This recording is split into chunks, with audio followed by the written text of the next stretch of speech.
Making headlines, Foreign Secretary meets bilateral figures of different countries on the sidelines of ministerial meeting of NAM. Education Ministry decides to ban a use of plastics in all schools of Maldives starting from next week.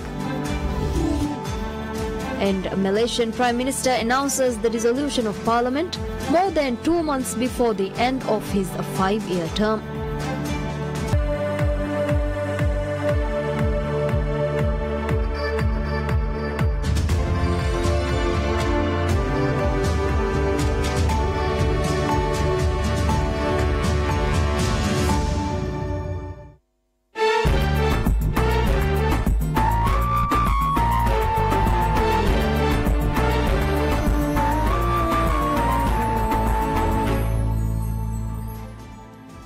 Hello and welcome to PSM News in English with me, Fatma Sara. Foreign Secretary of Maldives Ahmad Sarir meets bilateral figures of different countries on the sidelines of a ministerial meeting of the non-aligned movement NAM. In this regard, a Foreign Secretary met with Secretary of State to the Minister of Foreign Affairs of Morocco, Monia Boucheta, and discussed issues of mutual concern.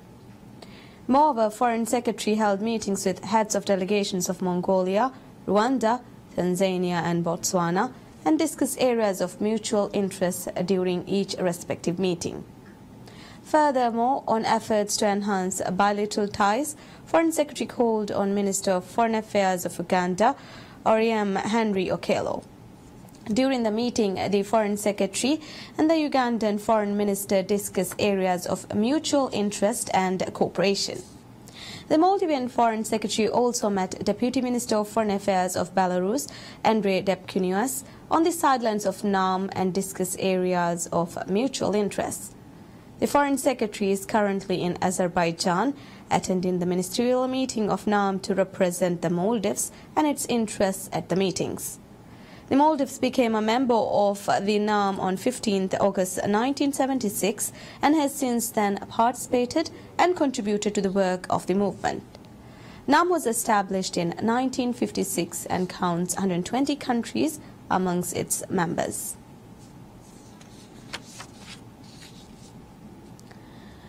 Managing Director of State Trading Organization STO Ahmed Shahir reveals changes will be brought to prices of goods once the godowns of the company are shifted to Malay Industrial Village.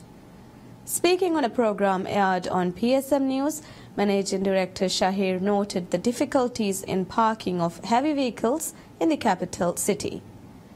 Shahir said in the efforts to ease the livelihoods of Maldivians, the company has begun preparations of moving the godowns of the company. STO has been provided with the land of 46 square meters by the government from Malay Industrial Village. STO revealed the construction of the godowns will begin soon. Ministry of Education decides to ban use of plastics in all schools of Maldives starting from next week. Education Ministry revealed the plastic ban program is to be held as part of the Farukho program initiated by the Ministry for school children across the country to learn firsthand about the importance of protecting the oceans and the marine habitat. The program will allow the students to explore the oceans and become more conscious of environment, reef and the ocean and take an active role in understanding the marine life. It focuses on connecting the students, educators and all the children of Maldives to become the voice for the ocean school. The Farukho program calls for banning of single-use plastics. While the Education Ministry has embarked on banning use of plastics in school, it is notable that already it is practiced in some schools across the country.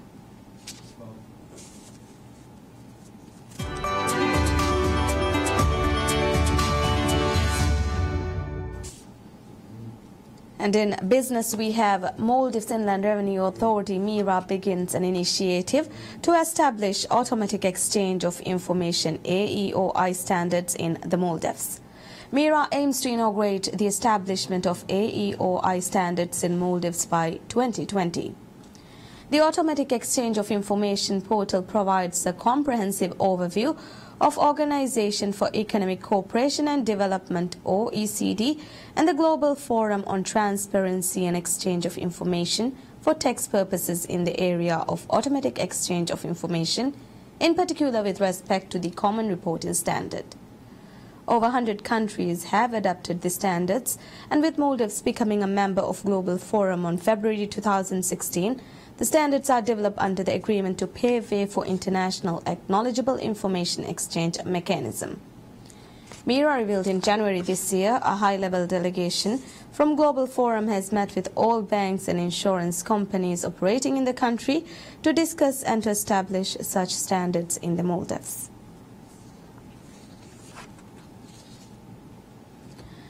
International Travel Trade Show of Maldives TTM signs with partners. The signing ceremony for the second edition of TTM was held at Champa Central Hotel. International Travel Trade Show of Maldives TTM 2018 will be held from May 1st to 3rd at Darubaruge Convention Center, promising 3 full days of serious business. Maldives Transport and Contracting Company MTCC signed as the platinum partner and Yamma as the official engine. Al-Shali Marine Maldives, Allied Insurance, Uridu Maldives and Fuel Supplies Maldives signed as gold partners, while M7 Print, Maldives Airports Company Limited, Maldivian, Laniakia Tech, State Trading Organization and LinkServe signed as silver partners of TTM 2018. TTM 2018 premium exhibitors include Adaran Resorts, Pandos Maldives, Crown and Champa Resorts, Villa Hotels and Resorts and Angiri Resorts. A total of over 100 hoteliers will exhibit at TTM 2018, which has been endorsed and backed by Maldives Association of Tourism Industry MATI, Privatization and Corporatization Board PCB, the Maldives Marketing and Public Relations Corporation MMPRC and Association of Travel Agents ATA, making it the premier travel trade show of the country. TTM components include TTM Hotelier Summit scheduled to be held at Pandos Island Resort on April 30th. TTM pre-scheduled meetings will go on from May 1st to 3rd, while the first ever Supplier Expo will run from May 2nd to 3rd. TTM Gala Night will be hosted at Adaran Select Huduramfushi on May 2nd. Lastly, Tourism Career Fair will be held on May 3rd at Darubaruge and would be open for the public. TTM aims to facilitate the tourism industry of Maldives to reach the ultimate target of 2 million tourists with over $3.5 billion in receipts by the end of 2020. More than 300 hoteliers, suppliers, related industries and travel industry professionals from the Maldives and abroad are expected to visit TTM to network, negotiate and discover the latest industry opinion and trends in the Maldives. A U.S. international trade expert says countermeasures of China to the proposed tariffs of U.S. will open a door for negotiations. Here's more on this.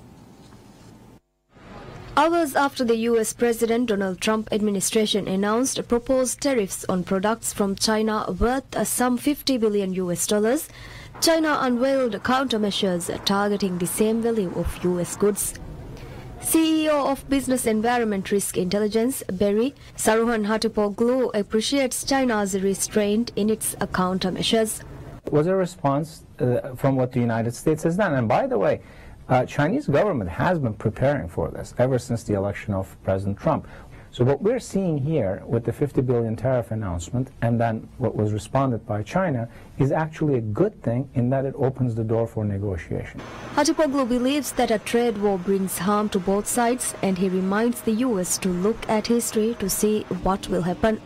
Let's look at the most recent example of 2002 when President Bush imposed actually 30% steel tariffs. And that was repealed 1 year after. And the reason for that is it hasn't done any change in the trade deficit. As a matter of fact, imports of steel increased by about 15%, while the domestic production was up only 10%. And 200,000 jobs were lost as a result. He added if the U.S. does not learn from its past experiences, the damage it has caused to its economy will be more intense.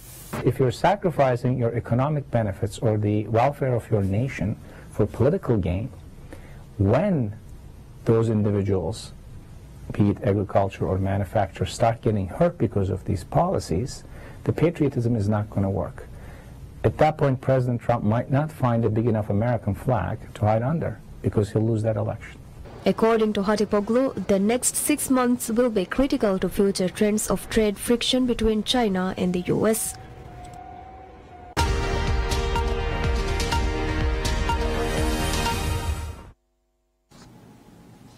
And to look at news from international arena, Philippine President Rodrigo Duterte says he would welcome Rohingya refugees from Myanmar if European countries would do the same.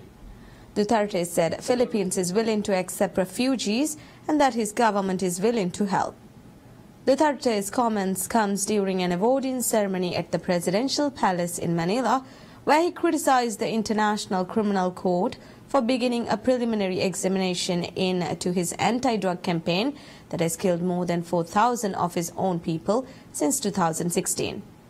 Rights groups say some 700,000 Rohingyas have fled a military crackdown that the United Nations have said constitutes ethnic cleansing in Myanmar's Rakhine state since August, and crossed the border into Bangladesh, where they live in flimsy bamboo and plastic structures pitched on what were once forested hills at Cox's Bazar.